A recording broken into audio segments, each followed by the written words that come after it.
नमस्कार। आज हम एक अहम और दिलचस्प खबर पर बात करने वाले हैं। खबर है भारतीय क्रिकेटर रिंकू सिंह से जुड़ी हुई। उन्हें उत्तर प्रदेश सरकार की तरफ से बेसिक शिक्षा अधिकारी यानी बीएसए बनाने का एक प्रस्ताव मिला है। ये वही रिंकू सिंह है जिन्हें हम आईपीएल में उनके कमाल के प्रदर्शन और हाल ही में एशियाई खेलों में गोल्ड मेडल जीतने के लिए भी जानते हैं।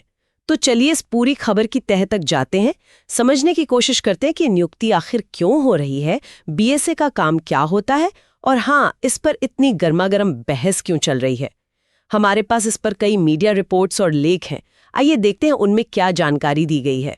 सबसे पहले ये समझते हैं कि ये नियुक्ति हो कैसे रही है, मतलब इसका आधार क्या है। जी, ये असल में उत्तर प्रदेश सरकार की एक खास नीति है, अंतर्राष्ट्रीय पदक विजेता सीधी भर्ती नियमावली 2022। अच्छा, ये 2022 की नियमावली है। हाँ, और ये नीति इसीलिए बनी है कि जो खिलाड़ी अंतर्राष्ट्रीय स्तर पर देश का नाम रोशन करते हैं उन्हें सरकारी नौकरी दी जा सके। रिंकू ने 2022 के एशियाई खेलों में गोल्ड मेडल जीता था, तो उसी के तहत ये हो रहा है। मतलब ये खेल कोटे से सीधी भर्ती है। बिल्कुल, और ये कोई छोटा मोटा पद नहीं, राजपत्रित पद है, गेजेटेड जिसे कहते हैं। ग्रुप ए का बेसिक शिक्षा निदेशालय ने इसका प्रस्ताव भेजा है।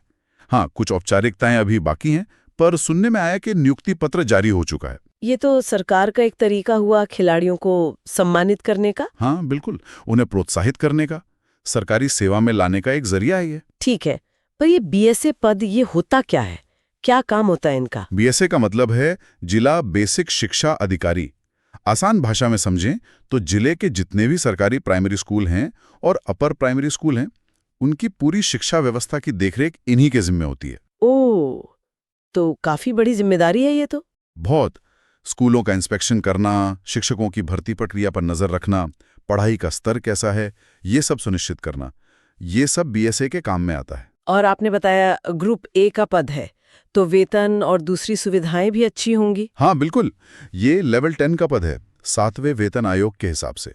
तो शुरुआती वेतनी मतलब बेसिक पे करीब 56,100 रुपये महीना होता है। अच्छा खासा है जी, और ये अनुभव के साथ बढ़ते बढ़ते 1,77,500 रुपये तक जा सकता है। फिर इसके ऊपर महंगाई भत्ता, जो अभी शायद 46% है। हाँ, वो तो है ही। मकान किराया भत्ता यानी एचआरए शहर के हिसाब से अलग अलग होता है। यात्रा भत्ता, मेडिकल सुविधा, पेंशन, सरकारी आवास, ये सब सुविधाएं भी मिलती हैं। तो मतलब पद, जिम्मेदारी और सुविधाएं तीनों ही लिहाज से ये काफी अहम है। बिल्कुल। लेकिन अब आते हैं उस बात पर जिस पर सबसे ज्यादा चर्चा हो रही है, वो है शैक्षणिक योग्यता।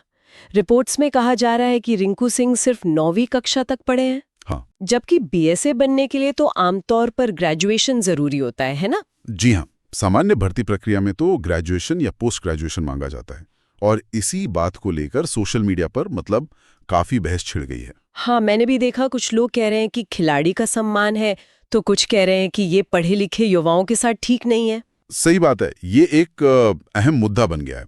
एक तरफ खिलाड़ी का सम्मान है, देश के लिए मेडल लाने का इनाम है, तो दूसरी तरफ ये सवाल है कि क्या एक प्रशासनिक पद जिसकी अपनी एक निर्धारित शैक्षणिक योग्यता है, उसमें इतनी बड़ी छूट दी जा सकती है? क्या नियमावली में इसका कोई प्रावधान है, मतलब इस विशेष भर्ती नियम में? देखिए, जो अंतर्राष्ट्रीय पदक विजेता सीधी भर्ती नियमावली 2022 है, उसमें शायद खेल उपलब्धि के आधार पर नियुक्ति का जिक्र है।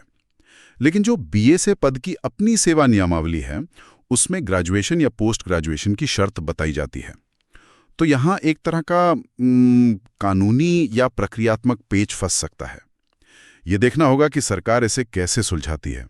ये तो वाकई एक जटिल स्थिति है। हाँ, और सवाल ये भी उठता है कि क्या खेल की उपलब्धि प्रशासनिक योग्यता का विकल्प हो सकती है, खासकर ऐसे पद के लिए जहां नीति नियमों की समझ और उनका पालन करवाना होता है। अगर हम रिंकू सिंह के सफर को देखें तो वो भी काफी प्रेरणादायक रहा है। अलीगढ़ के हैं, बहुत ही साधारण परिवार से।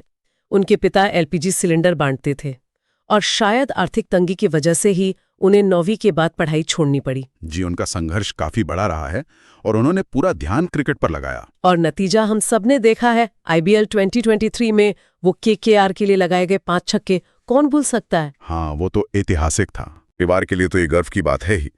लेकिन अगर हम इसे थोड़ा और बड़े नजरिए से देखें तो रिंकू का सफर प्रेरणा देता है, नो डाउट, पर ये नियुक्ति जो है, ये खेल प्रतिभा के सम्मान और एक प्रशासनिक पद की जो जरूरतें हैं, उनके बीच एक तरह का द्वंद्व दिखाती है। हाँ, ये बात तो है। और एक व्यावहारिक सवाल भी है। रिंकू अभी एक सक्रिय क्रिकेटर हैं।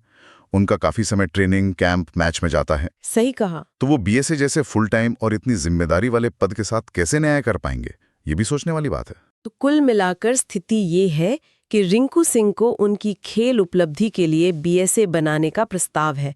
ये सरकार की एक नीति के तहत है। पद बड़ा है, जिम्मेदारी वाला है, वेतन सुविधाएं अच्छी हैं, जी, लेकिन उनकी शैक्षणिक योग्यता को लेकर एक बड़ा सवालिया निशान है। इस पर बहस चल रही है और शायद नियुक्ति में कुछ अड़चनें भी आ सकती हैं। बिल्कुल। ये मामला हमें सोचने पर मजबूर करता है कि हम समाज में खेल जैसी उपलब्धियों को कैसे देखते हैं, कैसे पुरस्कृत करते हैं, खासकर जब बात सरकारी नौकरी और वो भी प्रशासनिक भूमिका वाली नौकरी की हो। क्या नियमों में ऐसे विशेष प्रावधान या छूट देना सही संतुलन है? या फिर इससे योग्यता के मानकों पर और नियमों की व्याख्या पर नई बहसें और जटिलताएं पैदा होती हैं? ये सवाल तो है। ये स्थिति सिर्फ रिंकू सिंह या क्रिकेट तक ही सीमित नहीं है। ये हमें ये सोचने का मौका देती है कि हम अलग-अलग तरह के योगदानों को कैसे आंकते हैं।